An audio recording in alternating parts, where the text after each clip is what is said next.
নেত্রকোনা বড় পাইকারি কাঁচা বাজার থেকে সবজি সরবরাহ হয় দেশের বিভিন্ন এলাকায়। তবে দুর্যোগপূর্ণ আবহাওয়ায় সরবরাহ কম হলেই বেড়ে যায় দাম। এই মুহূর্তে মেছুয়া বাজারে আছেন সহকর্মী আলপনা বেগম। সরাসরি যাচ্ছে তার কাছে। নেত্রকোনা জেলার যে পাইকারি সবজির বাজার মেছুয়া বাজার, সেই মেছুয়া বাজারে রয়েছি। এখান থেকে জানাচ্ছিলাম যে পাইকারি বাজারের সর্বশেষ তথ্য। তো দেখা গেছে যে এখানকার যে বাজারের যে ব্যবসায়ীরা রয়েছেন তাদের কাছে জানতে পেরেছি যে সরবরাহ যখন একটু বেশি থাকে তখন দেখা যায় যে সবজির দামটা একটু কমে যায়, আবার যখন সরবরাহ কমে যায় তখন দামটা বেড়ে যায়।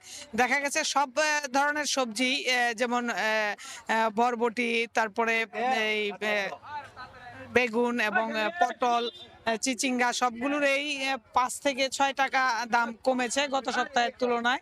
তো এটা হচ্ছে যদি আবার আবহাওয়ার দুর্যোগপূর্ণ আবহাওয়া থাকে তখন গাড়ি আসতে যেমন এই সকল তরি তরকারি আসে সবকিছু কুষ্টিয়া, রংপুর, বিভিন্ন জায়গা থেকে। তো স্থানীয় সবজির আসলে এই সরবরাহ কমে যাওয়ায় এই বাইরে থেকে আনতে হয়, এবং বাইরে থেকে যখন যে সবজির যে বেশি থাকে সরবরাহটা তখন একটু 5 থেকে 6 টাকা দর কমে যায়। আবার যখন দেখা যায় যে সবজি সরবরাহটা বেশি থাকে তখন দেখা যায় যে দাম কমে যায়, এবং সরবরাহ কমে গেলে বাইরে থেকে আসলে তখন দেখা যায় যে বেড়ে যায়। তো আরেকটা কথা বলছেন যে সামনে খুব সন্নিকটে ঈদুল আজহা, সেজন্য সবজিও বেশি আছে, আবার সেজন্য কিছুটা দাম কমে গিয়েছে। যেমন চিচিঙ্গা 35 থেকে 40 টাকা, এবং এরকম বিভিন্ন যেমন কাঁকরোল রয়েছে 35 থেকে 40 টাকা দরে।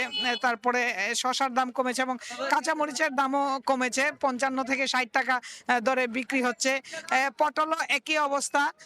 এরকম এই বিভিন্ন যেমন এই বেগুন রয়েছে, যে গুল বেগুনটা যেটা ধরা যায় সেটা 50 থেকে 55 টাকা দরে বিক্রি হচ্ছে। এরকম বেশ কিছু সবজির দাম 5 থেকে 60 টাকা কমে গিয়েছে গত সপ্তাহের তুলনায়। তো নেত্রকোনা জেলার যে পাইকারি সবজির বাজার, সেই সবজির বাজার থেকে জানাচ্ছিলাম সর্বশেষ। পাইকারি সবজি বাজারের খবর জানতে এতক্ষণ সরাসরি ছিলাম নেত্রকোনা।